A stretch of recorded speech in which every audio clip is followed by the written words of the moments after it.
I welcome you all to conquer UPSC prelims रोज 2020 की series में ये हमारा 10th लेक्चर है, जहां पे मैं कवर करूंगा important current affairs.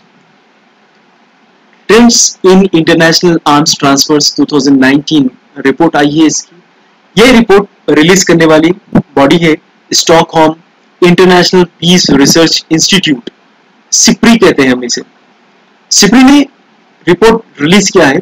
SIPRI basically है ना, जितने भी आर्म्स ट्रांसफर होते हैं एक कंट्री से दूसरे कंट्री, उसका रिकॉर्ड रखती है। एक्सपोर्ट और इंपोर्ट का रिकॉर्ड रखती है कि कितने कंट्रीज ने कितने एक्सपोर्ट्स करे हैं और कितने कंट्रीज ने कितनी इंपोर्ट की है। ये सारे रिकॉर्ड सिप्री और बहुत सारे थिंक टैंक्स बैठे हुए हैं जो इस पे नजर रखते हैं आर्म्स के सप्लाई पे। इंडिया इसमें आती है ये रिपोर्ट में second largest arms importer. India ने अपना रैंक जमाया है सेकेंड नंबर पे।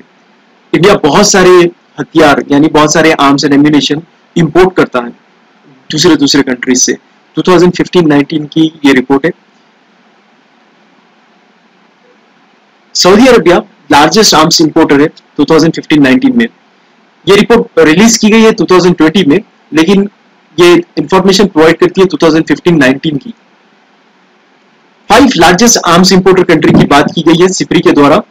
ये 5 कुछ इस तरह से, पहले नंबर पे आएगा सऊदी अरबिया, दूसरे नंबर पे आएगा इंडिया, तीसरे नंबर पे इजिप्ट, चौथे नंबर पे ऑस्ट्रेलिया और 5वें नंबर पे चाइना।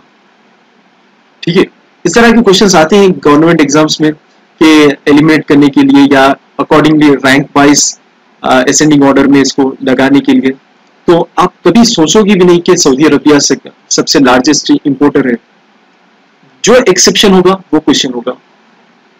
एनीवेज, अगर इंडिया की पर्टिकुलरली बात करें हम, तो इंडिया सेकेंड लार्जेस्ट इंपोर्टर है 2015-19 के हिसाब से, ये 5 सालों में। और Russia remaining the largest supplier.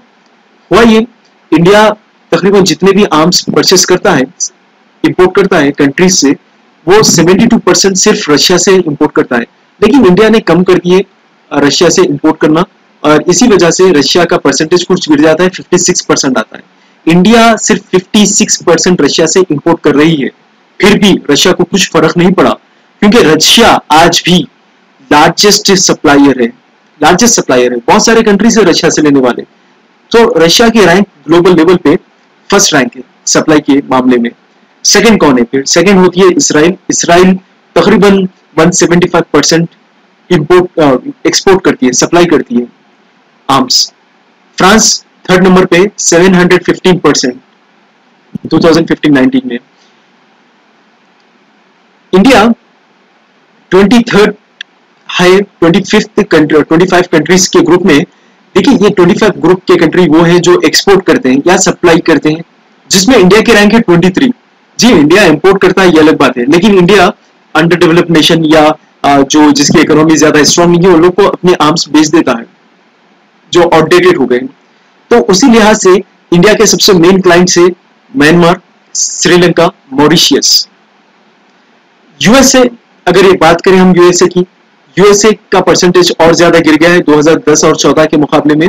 15-19 में और ज्यादा गिर गया है। अब वो रह रहा है तकरीबन 51% की तरफ, करीब। नेक्स्ट आर्टिकल हमारा है pesticide action network, pan report. ये रिलीज की गई है और ये रिपोर्ट में ये बताया गया है कि महाराष्ट्र सबसे ज्यादा कंज्यूम करता है केमिकल पेस्टिसाइड्स। ये 5 सालों की रिपोर्ट है। 5 सालों के अंदर इसका कंजम्पशन क्या लेवल पे हुआ था, ये बताता है ये एक पैन इंडिया, ये एक रीजनल ब्रांच है पैन का। पैन यानी पेस्टिसाइड एक्शन नेटवर्क, इसका ही ब्रांच है पैन इंडिया।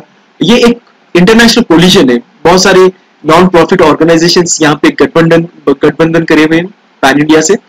और ये वर्क क्यों कर रहे हैं? इसका मेन ऑब्जेक्टिव है कि जितने भी हार्मफुल केमिकल से, मतलब जहरीले केमिकल से एग्रीकल्चर में यूज किए जाते हैं, उसका परसेंटेज रिड्यूस करना है। ये इसका मेन मकसद है। रिपोर्ट में फर्दर ये बताया है कि महाराष्ट्र तो टॉप रैंक पे है, followed by the UP second rank पे है और पंजाब थर्ड रैंक पे है। ये ऐसे स्टेट्स है इंडिया में जो जहरीले केमिकल्स यूज करते हैं एग्रीकल्चर फील्ड में। महाराष्ट्र पेस्टिसाइड कंजम्पशन जो है 35.6% बढ़ गया है 2014-15 में, और 2018-19 में, और यूपी 14.17% बढ़ गया है। इसीलिए महाराष्ट्र टॉप पे है और सेकंड रैंक जाता है यूपी को टॉक्सिक केमिकल्स यूज करने में। इसके अलावा भी बहुत सारी बातें की गई है यहाँ पे, इतनी ज्यादा इंपॉर्टेंट नहीं है, सिवाय एक चीज के कि पेस्टिसाइड अल्ड्रीन करके वे इंडिया में बैंड है। 2014 में इसको बैन कर दिया गया था, सिर्फ इसका नाम याद रखें आप, अल्ड्रीन। तो बाकी का जितने भी डिटेल्स है आप यहाँ से पढ़ सकते हैं, इंपॉर्टेंट नहीं है, बस ये अल्ड्रीन याद रखना है और ये रैंक्स याद करना है स्टेट्स के। हमारा नेक्स्ट आर्टिकल मो जीबान प्रोग्राम के रिलेटेड है। मो जीबान प्रोग्राम, पहली चीज, इसको ओडिशा ने लॉन्च किया है। डायरेक्ट क्वेश्चन, मो जीबान प्रोग्राम किसने लॉन्च किया है? ये ओडिशा ने लॉन्च किया है। ये प्रोग्राम का मकसद ये है कि कोविड-19 के स्प्रेड का अवेयरनेस फैलाना और उसको कंटेन करना, उससे लड़ना कोविड-19 से। ये कैसा पॉसिबल है? ये पॉसिबल बिल्कुल नहीं है, क्योंकि देखिए गवर्नमेंट इतने सारे इनिशिएटिव्स, इतने सारे एड्स चला रही है, इतना ज्यादा अवेयरनेस कैंपेन है गवर्नमेंट का, फिर भी या सोशल डिस्टेंसिंग मेंटेन की नहीं जा रही है। तो ओडिशा गवर्नमेंट ने यह फैसला किया कि हम पूरे लोगों को है ना, पूरे स्टेट में जितने भी लोग रहते हैं उनको तमाम को फ्लेश खसम खिलाएंगे, कि खसम in the name of their children, बच्चों की खसम और पेरेंट्स की खसम खिलाएंगे कि आप है ना बिना वजह के स्टेप आउट नहीं करेंगे घर के बाहर। इसके अलावा भी ये एक अवेयरनेस जनरेट करती है, अवेयरनेस बताती है कि आपके हैंड्स वॉश करना है एटलीस्ट 20 सेकेंड्स तक। बेसिकली प्लेस थी क्या? प्लेस ये थी, I swear to my family, children, parents that I won't venture out and if for exigency I do will undertake 20 seconds hand washing before entering. I will not invite danger to my family members by allowing coronavirus enter my home. बहुत अच्छी sign, ये अच्छी pledge है जो ओडिशा का initiative है, याद रखें आप। इसके अलावा भी कुछ थोड़े चीजें हैं जो आजकल सुर्खियों में बने हुए हैं, जैसा कि सोडियम हाइपोक्लोराइट, NaOCl इसका केमिकल फॉर्मूला है। ये बेसिकली ये कंपाउंड, ये जो केमिकल है, ये सोडियम हाइपोक्लोराइट, ये यूज किया जाता है वाटर प्यूरिफिकेशन में, सरफेस प्यूरिफिकेशन के लिए, ब्लीचिंग के लिए, बदबू रिमूव करने के लिए, ऑडर रिमूवल, वाटर इंफेक्शन करने के लिए। It is largely used in agriculture, chemical industries, paint and lime industries, food industries, glass industries and even paper industries, pharmaceutical में भी, synthetic industries, based disposal industries, हर जगह यूज हो रहा है इसका सोडियम हाइपोक्लोराइट। इसका केमिकल फॉर्मूला याद रखना।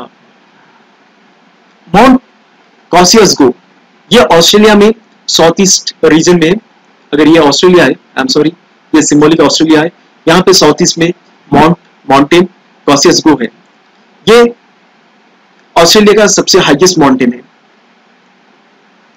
ये कुछ फेस्टिवल्स के नाम दिए गए हैं, फेस्टिवल्स जो लोग हर रीजन के हिसाब से, हर रीजन के हिसाब से ये लोग सेलिब्रेट करते हैं न्यू ईयर। अगर मुस्लिम्स की मैं बात करूं, मुस्लिम्स मुहर्रम में सेलिब्रेट करते हैं new year.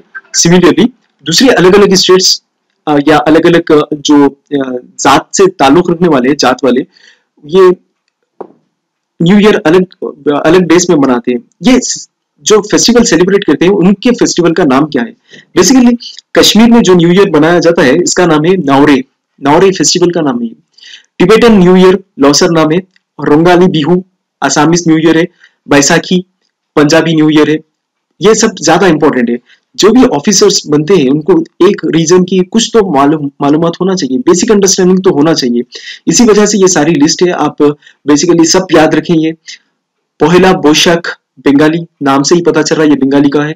Gudi Padwa Marathi Konkani new year मनाते हैं, कोंकणी एक लैंग्वेज भी है गोवा वालों की। पुथांडु तमिल का न्यू ईयर है ये। पाना संक्रांति ओडिया का है। उगादी तेलुगु यानी तेलंगाना स्टेट या आंध्र प्रदेश में ये मनाया जाता है, उगादी में new year. Vishu Malayali new year है। ये सारी चीजें एग्जाम के लिए बहुत ज्यादा इंपॉर्टेंट है, याद रखें आप। This is for today. Thank you. Please share as much as you can. Share the lectures. Hit like. Leave the comments as well. Your feedback is welcome.